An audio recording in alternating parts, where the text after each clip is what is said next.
في الأعداد المركبة عايز الصورة الأسية للمرافق أسيمية، ودي الاختيارات. لو هتحلها مقالي هتاخد منك أكتر من صفحة وهتضيع وقت. امسك آلتك زي الشاطر كده ومشي معايا واحدة واحدة. أدام الإجابات فيها باي خليها على الراديان، يعني اضغط على شيفت مود، أنت عارف الكلام ده 4. حلو كده راديان. طيب فيها اي فيها ت، يعني فيها عدد مركب، هتضغط على المود واثنين اللي هي الايه؟ الكومبلكس. جميل كده، جهزنا الآلة الحاسبة. اكتب المسألة بتاعتك زي ما هي بالظبط، زي ما ولدتها. يعني هنكتب ايه؟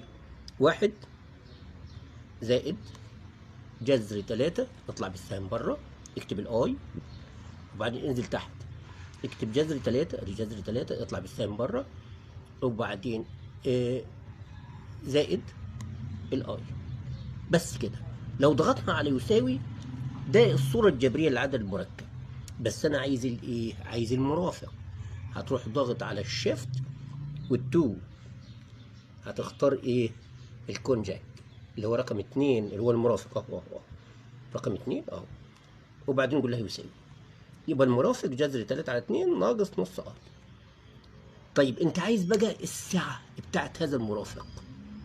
طيب تعمل إيه؟ تضغط برضو على الشيفت و2 واختار الارجنت اللي هي رقم 1 أهي، وقولها يساوي. طلعت كام؟ حلو الكلام، سالب سدس باي. سالب سدس باي. هنروح بقى نكتب الصورة الايه؟ المثلثية للعدد المركب اللي الساعة بتاعته سالب سدس باي. شيل دي خالص، خلاص احنا عرفناها سالب سدس باي عشان هنضربها في 100، خلي بالك. فهنكتب هنا ايه؟ كوزين أول حاجة، وبعدين سالب سدس باي، يعني ادي هعمل مربع اهو، ادي السالب وادي 1 على 6 وادي الباي يا سيدي، ادي سالب سدس باي. هنضربها في كام؟ خلي بالك في 100 عشان هي كانت 100، وبعدين هنقفل القوس وبعدين هنعمل زائد، بعد كده في اي خلي بالك ها، وبعدين ساين نفس الكلام. هنضغط على المربعين، ادي سالب 1 وبعدين على 6 وبعدين في باي، في ادي الباي اهي، وبعدين برضو في 100. كده احنا كتبنا العدد المركب، الصورة الأسية للعدد المركب بتاع المرافق اللي هو أس ايه؟ أس 100. أنا في الحالة دي هضغط على يساوي، خلاص ده برضو الصورة الجبرية بتاعته.